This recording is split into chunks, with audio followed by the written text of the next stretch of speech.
Hi folks, these are games that are cheap now.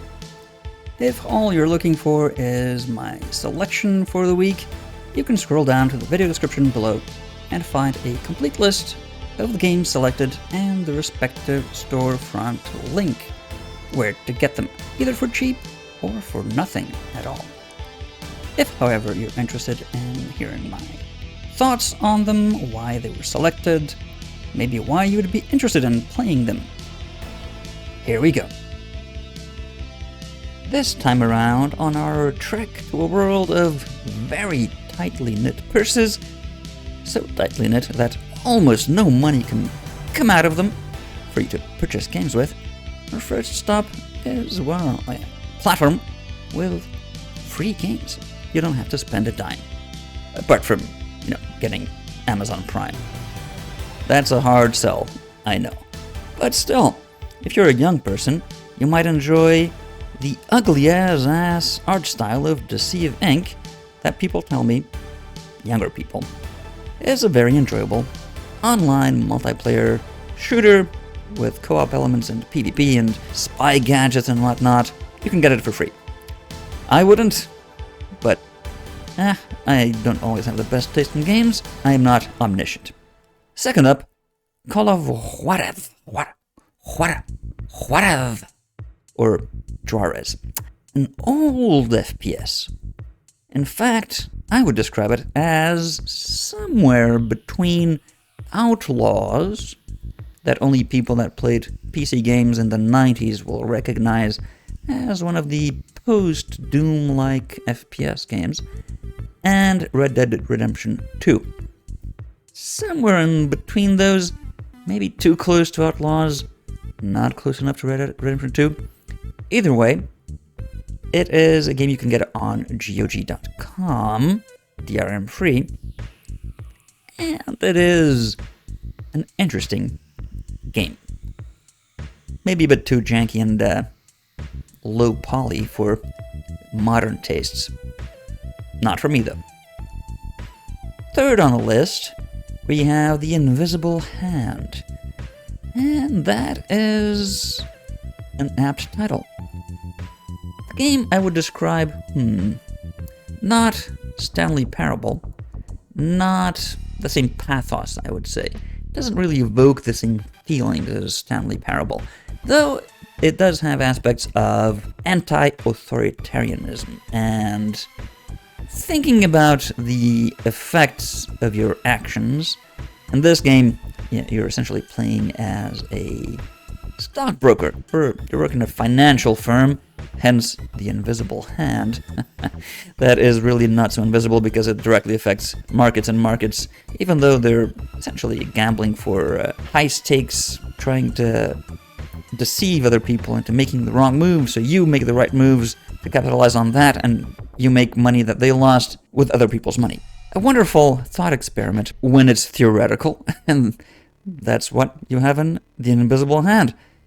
If you're not a sociopath and are not a de facto stockbroker, you can try your hand at seeing what that might be like in a very approximative way.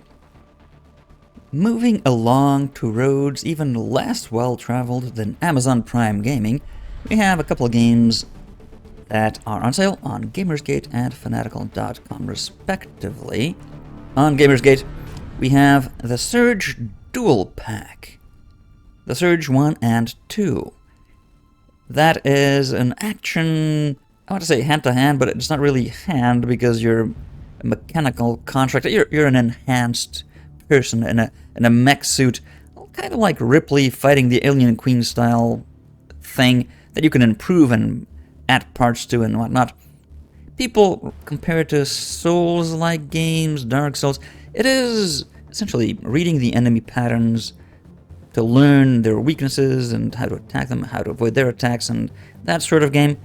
I don't really like the Souls-like moniker because it's not like Dark Souls in many other ways. Just that. But still, The Surge, now that I say the title, maybe they should think about a crossover, The Surge Purge, where you take on a mech suit and try to commit genocide against other people in the country you live in. The Surge Purge. The Purge Surge? The Surge Purge. Now that's a thought. Horrific thought, but a thought. Distrust. A game in which you will have lots of horrific thoughts. You're stuck in, I wanted to say Arctic, but I'm not sure if it's Antarctic. In a polar outpost. It's cold. Nothing but snow and cold outside. And you find yourself in a The Thing scenario. Something is amiss. Horrible, horrible something that you might not want to find out is coming for you. Or maybe it isn't. Maybe you can trust everyone. Maybe you can feel safe and warm in this polar outpost. Oh, no, that's just wishful thinking. Yeah. It is a point-and-click adventure. It doesn't really have very snappy or very responsive controls, unfortunately. But it is an enjoyable experience if you enjoy suffering. And distrust and paranoia. You know, things people usually enjoy, right? On Fanatical.com, we have Metal Gear Rising Revengeance. I'm surprised they stopped at only 4 words that when put together really don't mean anything.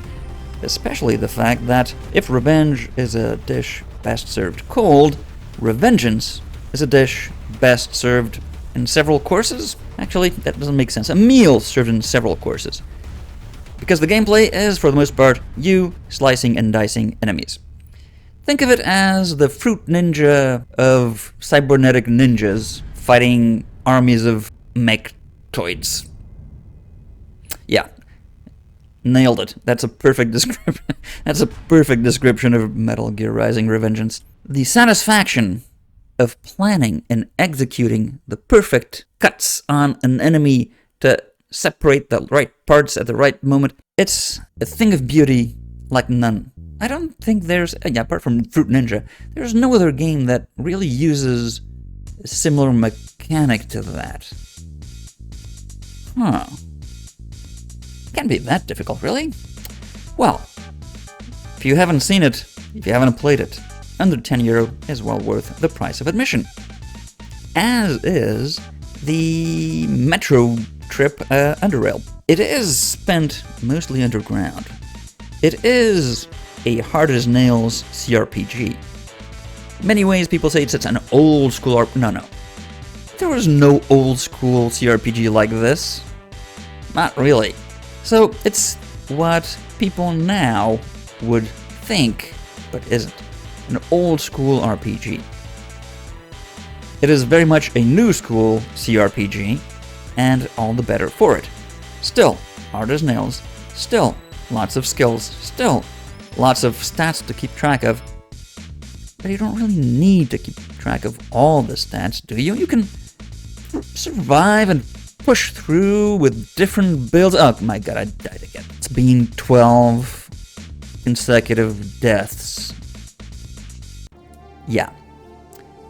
That was my experience with Underrail. Still enjoyed it. Still a great game. Just hope you're better at it than I am.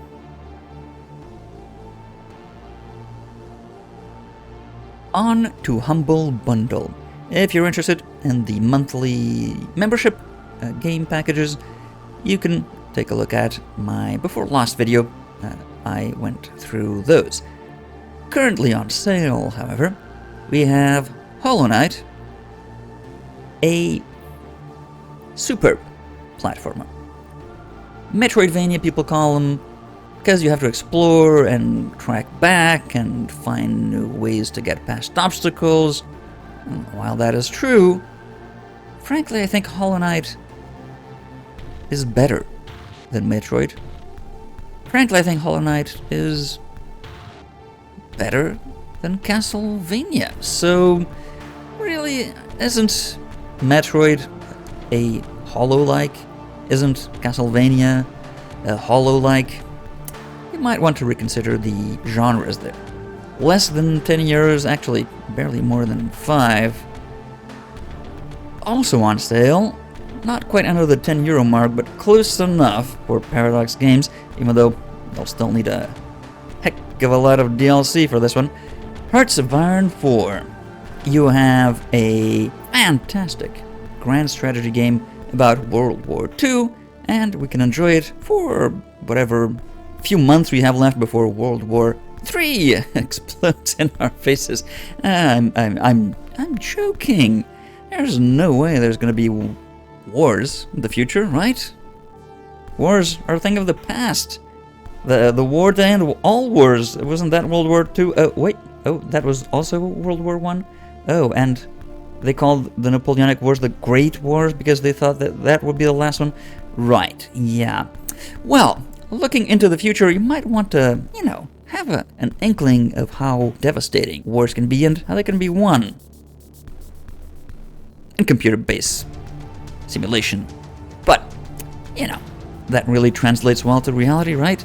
Armchair generals are really good at being actual generals, I'm sure. We then have the case of the Golden Idol. Very distinctive pixel art.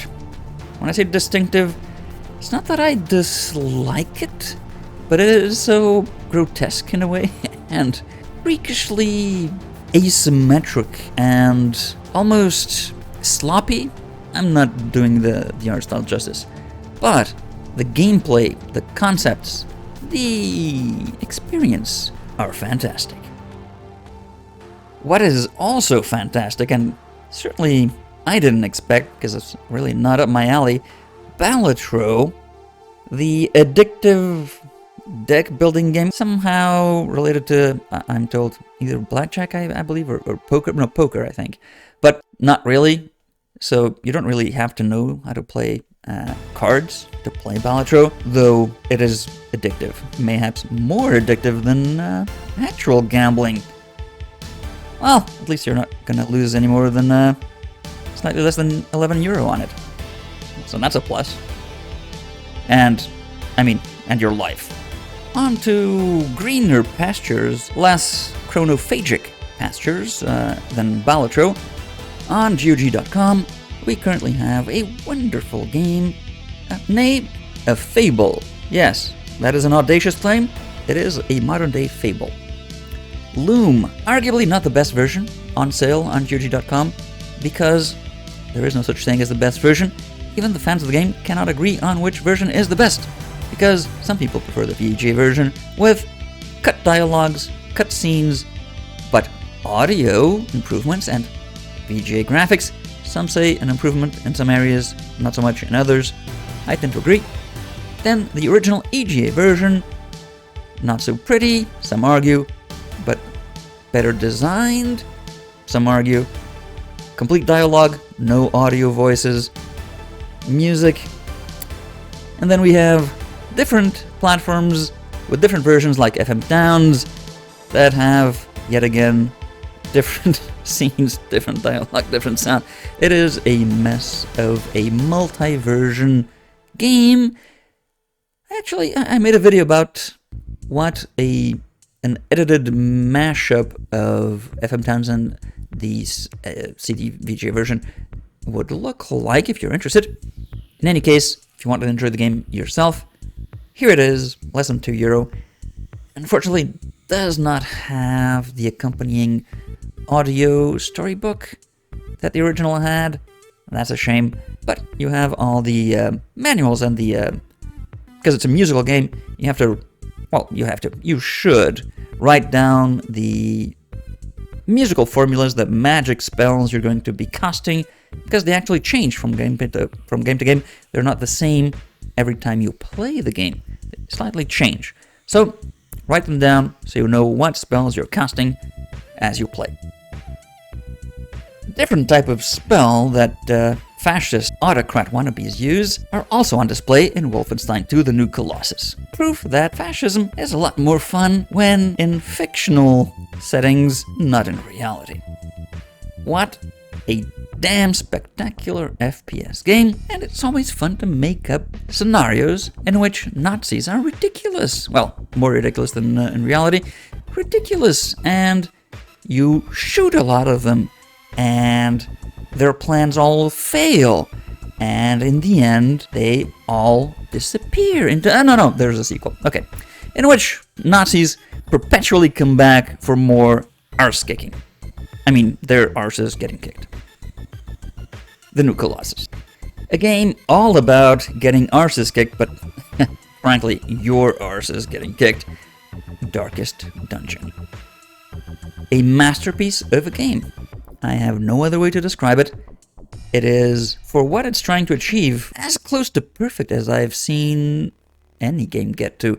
Dungeon crawler, the atmosphere, the eldritch horror of the creatures, the storylines, the narrator, the party building, the mechanics of it, trying to find synergies between your party members, but also building parties to face off against specific enemies in specific dungeon areas, and so on.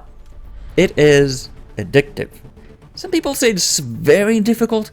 If you actually pay attention to what the game mechanics are, what different characters can have in terms of skills, how they can work together, and against which enemies they work best, just pay attention, try to figure out good party compositions, don't push your luck too much, and you'll be fine. I mean, you'll probably die along the way and have no party, and I had to rebuild it so much time.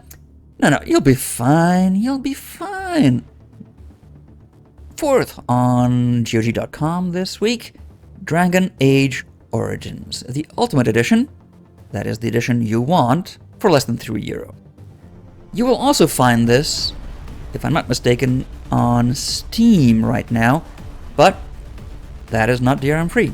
This is. Dragon Age Origins is a superb game. It is an RPG along the lines of what once upon a time Baldur's Gate was. Only 3D. Only Dragon Age Origins has, and to this day, I still am of the opinion, the best contingency and trigger control system for your party members that you can use to tell your party members to perform certain actions, or use certain spells, or abilities, or items, according to a set number of trigger conditions. Say, if anyone in the party is under 45% health, use your healing skill, this, and they will do that every single time, so you don't have to micromanage that aspect.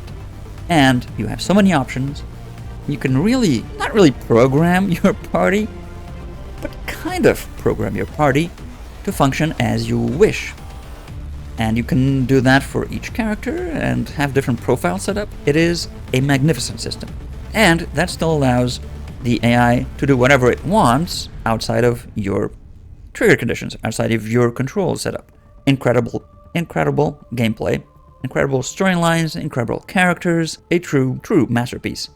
If it weren't for Baldur's Gate, well, I include Baldur's Gate 3, Dragon Age would have been, well, it kind of was. They didn't have the IP, so what Baldur's Gate would have been, like Neverwinter Nights in some respect, if there had been a Baldur's Gate 3 at that time. That is, 10 years ago. But there wasn't, so there was Dragon Age Origins, a Baldur's Gate simile. Not facsimile, because it's not a copy. Simile in that it's the same family of games. Not the same universe, because it's not in Faerun. Yeah, I think it's Faerun where Baldur's Gate is. But in its own continent, its own universe, its own mythology. Very well written, not just in the characters and the storylines, but also the lore of the world. Actions, the cities, the events, historical events, and so on. Moving on. We have a big fat Greek wedding, a big fat game list on Steam. That includes, we'll start with those just as a reference point, Dragon Age Origins, that we just saw, but also Dragon Age 2 and Dragon Age Inquisition. You can essentially get all three for €10. That's a bargain. I mean, for less than €10, hundreds of hours of gameplay, in fact. I have to say that, although clearly it was rushed out, Dragon Age 2 has very poignant and deep storylines in a more contained setting. Dragon Age Origins, you traveled all around the continent, met all different sorts of factions and cities and different areas. Dragon Age 2 is much more contained in a city. and you go to different areas in the city. There's different factions in the city, and you occasionally go outside of the city. A bit of a repetitive dungeon system. They did not have time, clearly, to create dedicated, bespoke areas for some quest lines, I think. So you will find yourself backtracking more than you would like. That aside, it is a very good game. Many people had, comparing it to the first one, had a bit of a backlash. Understandably, still more worth the play. Dragon Age Inquisition probably had an incredibly expensive budget, and it doesn't seem like it was pushed or rushed out. However, some of the game design choices I'm not really favorable to.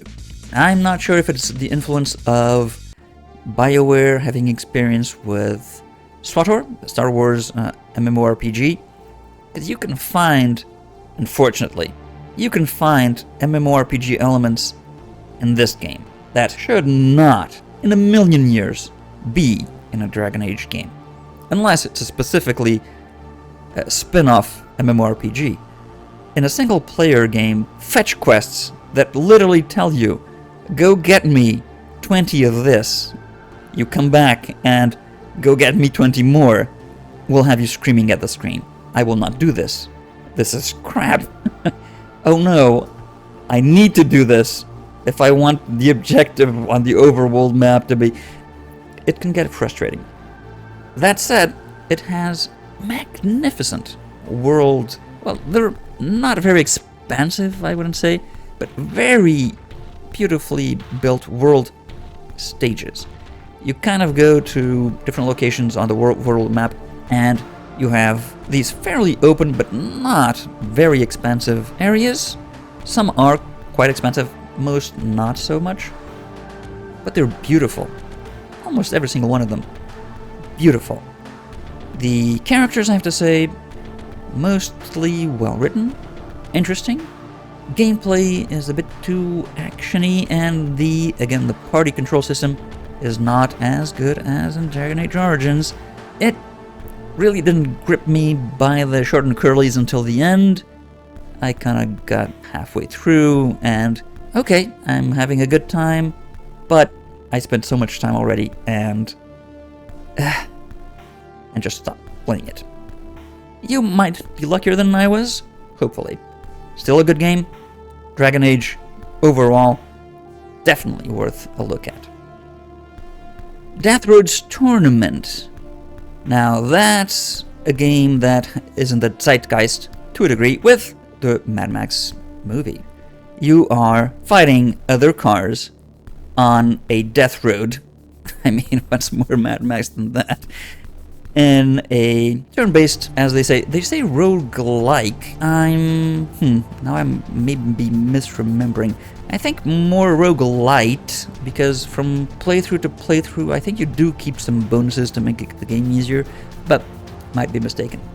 However, very fun game.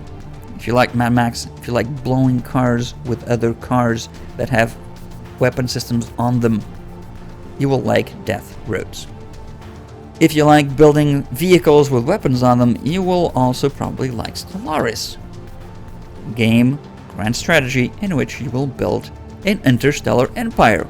Lots of ships with lots of weapons on them. So you can go pew-pew against enemies. Or maybe not. Maybe you'll just, convert them at like the Borg. I think that's actually a thing for some races. There's a lot of choice. Stellaris is a grand strategy game with a lot of, depending on how much DLC you bought, with a lot of choice, potentially, that you can now play for free, to a degree, until, in a few days. But, actually, for you it might have been today. But, you can get for cheap anyway. Another game you can get for very cheap, Hellblade: Senua's Sacrifice. What a trip, especially if you have a 3D capable sound system and headset. Because, if you are not schizophrenic, this is probably the closest you will get to actually understanding what kind of experience people with mental health issues can go through. And the settings are spectacular. And the video game trailers, my God, they get your blood going. And there's Hellblade 2 already out, so why not try out the first one? Evorian is I could say an indie game. I'm not sure it's a very small studio, though. You know, the description of indie game really varies according to who you talk to. However, it is... again, I'm not sure if it's a voxel style graphic. It really looks like it's voxels based.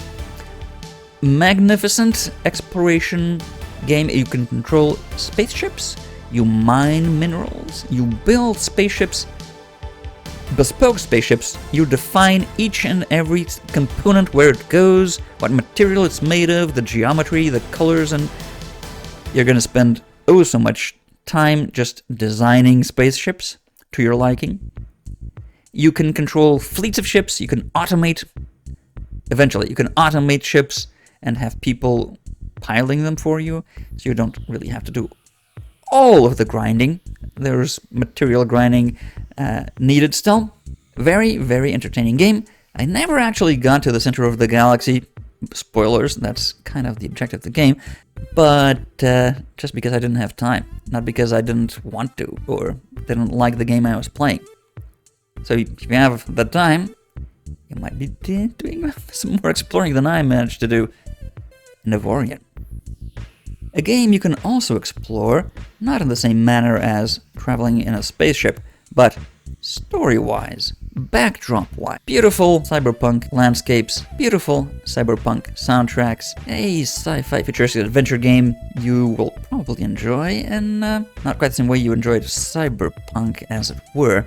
And if you actually read Neuromancer, you will not have a scene in which you need to use a phone booth in a public space to hack an international bank. Yeah, that was a thing in Neuromancer. Futuristic, dystopian future society didn't predict the advent of mobile computers that also served as phones that would... so you still had public payphone booths to hack. But of its time. Cloudpunk, of its time, does not have that. That's my point. It is not Neuromancer. Neuromancer, also a computer game, very old, also very good. What I want to say is, Cyberpunk is today's Neuromancer. Yeah, that's a long-winded way to say that, but that's what I was trying to say. And maybe not as groundbreaking, but certainly very good.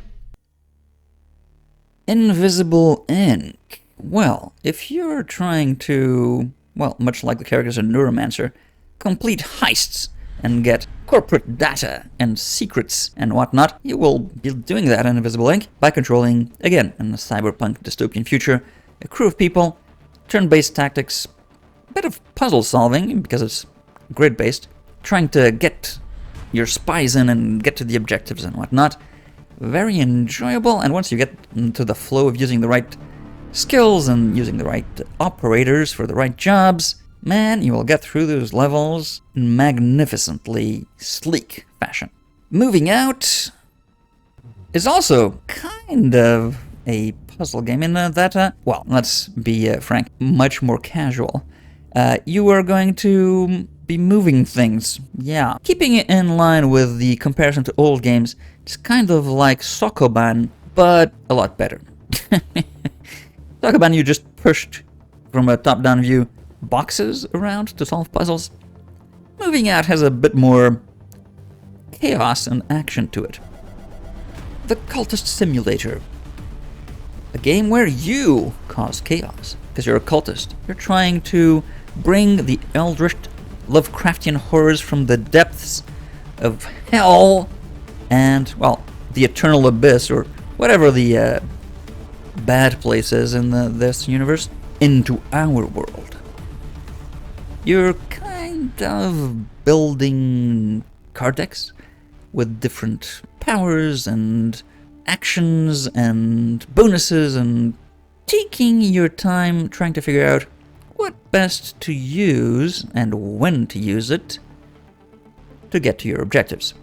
The objectives might not always be clear, you might not always know what's coming, and you might want to keep those trump cards back. Who knows, they might come useful later. Just, you know, keep that in mind. Moving to a series of games that does not hold back much. In fact, probably should have held back a bit. When I played Pillars of Eternity 1, it took me a while to discover that some of the in-game characters were there just to spout dialogue that Kickstarter backers had kind of got the right to put into the game. My God, were some of those terrible. If you start seeing some wavy characters and these convoluted dialogues, and yeah, those are the backer dialogues. They are not important to the main story's lines. You can skip them safely. I would advise you do that, because Pillars of Eternity, barring that, my God, what a wonderful CRPG. It is everything I wanted from not an isometric. Many people confuse and say isometric games when they're not isometric. There's different types of axonometric projections. Isometric games means ISO means all the three axes have the same angles between them. Most CRPGs do not use an isometric projection. They use typically a dimetric projection, slightly askew, so one of the angles is slightly more acute than the other when presented to your viewpoint. Though, now that I think about it, I think Divine Divinity used a cavalier projection. That was weird. It looked kind of wonky. But this is, well, it's really 3D now. It's sort of what you would say back in the day to be an isometric CRPG. Again, a long way to get to that. For those of you not interested in perspective or projections in any way, buy it. And when you buy that and finish that game, and the expansion, mighty good expansion, get Pillars of Eternity 2, because it's frankly even better and spectacular landscapes. My God. Unfortunately, I think they did not make a Kickstarter for that, and the Kickstarter, some developers missed that aspect, is also a really good marketing tool. So I think they kind of lost out money and visibility on that. I was one of the people that I didn't realize Pillars 2 had come out until months after, because they didn't have a huge marketing campaign, I don't think, so probably didn't make as much money as they were expecting. It's a shame. Might not be a Pillars 3, but buy these two. And that's all of the rambling this week. These are all the games that I found interesting and that are on sale or you can get for free this week. Maybe not by the time you're actually listening to this. Maybe it was a couple of days ago. Close to now. These are the games you can get for not much, close to now. See you next time. Till then.